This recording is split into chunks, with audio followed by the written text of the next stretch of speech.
Morning বন্ধুরা, আজকেও কুয়াশা পড়েছে বাইরে, খুবই একদম ধোঁয়াশা ধোঁয়াশা। 6:20 বাজে। আমি রোজই 6:20তেই প্রায় উঠেই আমার চা বানাতে হলে মামা শ্বশুর এসেছে। মামা শ্বশুর আর শ্বশুরমশাইয়ের জন্য চা বানালাম, বাসি কাজ পরে ছাড়লাম। তারপরে দেখি হঠাৎ করে আবার আমার জ্যাঠামশাই চলে আসছে, মানে আমার জেঠু শ্বশুর চলে আসছে। তারপরে ঘরটার মুছেই ওনাকে চা বানিয়ে দিলাম, আবার চা বানালাম। তারপরে চা বানানোর পরে দেখি আবার মামি আর শাশুড়ি চলে এসেছে, এবার মামি শাশুড়ির জন্য আবার চা বানালাম। তো জ্যাঠা শ্বশুর আর মামা শাশুড়ি কিন্তু দেখাতে পারিনি, ওনারা একটু গ্রামের সাইডে থাকে। ভাবলাম কি নাকি ভাববে, তাই আবার স্নান টান করে নিলাম। এখন পুজো দিতে হবে। আর আজকে আবার সে বড় এক ঝামেলা, আজকে ভালো করে পুজো দিতে হবে, কারণ আজকে আমার মেয়ের জন্মদিন। তোমরা ঠিকই শুনেছো, আজকে আমার মেয়ের জন্মদিন। তাই আমি হরে কৃষ্ণ কৃষ্ণ কৃষ্ণ হরে হরে, হরে রাম রাম রাম হরে হরে বলছি, আর ঠাকুরের কাজকর্ম করছি। আর আজকে কিন্তু গাছের গাঁদা ফুলটা তুলে নিয়েছি।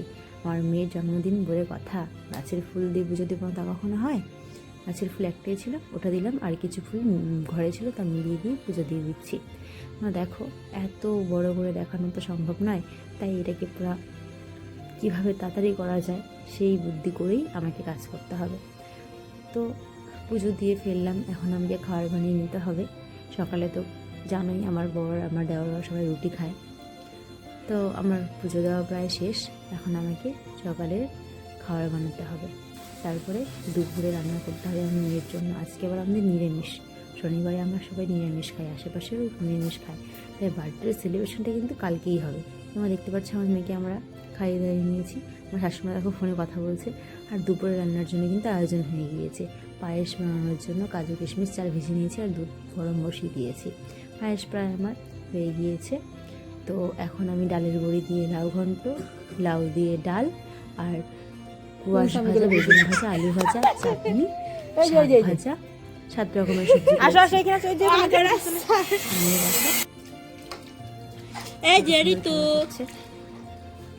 কে দান করে রে?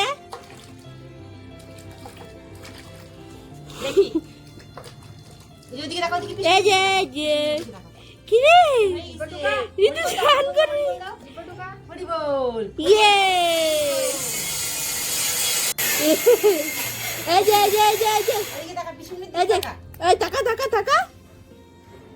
যে টাকা জল দেখছি কিরকম বুঝছি, দেখি শুনতে পা চুনুমা হাতি দেখে তো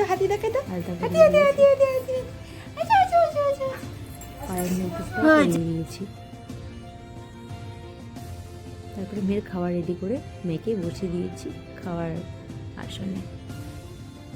আশেপাশে দু একজনকে ডেকে দিয়েছি, বাবাদেরকে আশীর্বাদ দেওয়ার জন্য। আর যে হাত দিচ্ছিল ওগুলো আমার ননদ হয়, আমার শাশুড়ি মা প্রথমে আশীর্বাদ করে নিল।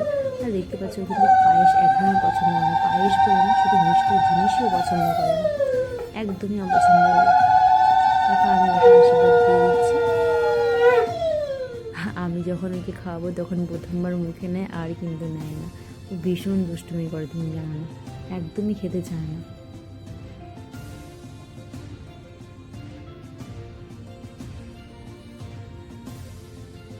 ওর কাকাই ওকে খাওয়াই দিল, ওর বাবা ওকে আশীর্বাদ দিচ্ছে, ওর বাবা ওকে খাইয়ে দিবে, কিন্তু ও খাবেই না, ফেলে দিবে। তারপরে এই যে কোয়েল, ও ওকে খাইয়ে দিচ্ছে। তারপরেও আমাদের বাড়ির কাজ কিন্তু এখন শেষ হয়নি। তারপরে সন্ধ্যা হয়ে গিয়ে সন্ধ্যা দিয়ে তারপরে দেখো এই যে আমার ননদ না সরি ননা সবে, ও আসছে, আমার শাশুড়ি শুয়ে আছে। আজকের জন্য এই পর্যন্তই। তো bye bye, tata, good night, তোমরা ভালো থেকো। আর বার্থডে সেলিব্রেশনটা কিন্তু কালকে হবে। আজকে ওর যেহেতু জন্মদিন ছিল সেহেতু নিরামিষ ভাত দিয়ে ওকে বসিয়েছিলাম, কালকে সেলিব্রেশনটা হবে, কালকের ভিডিও।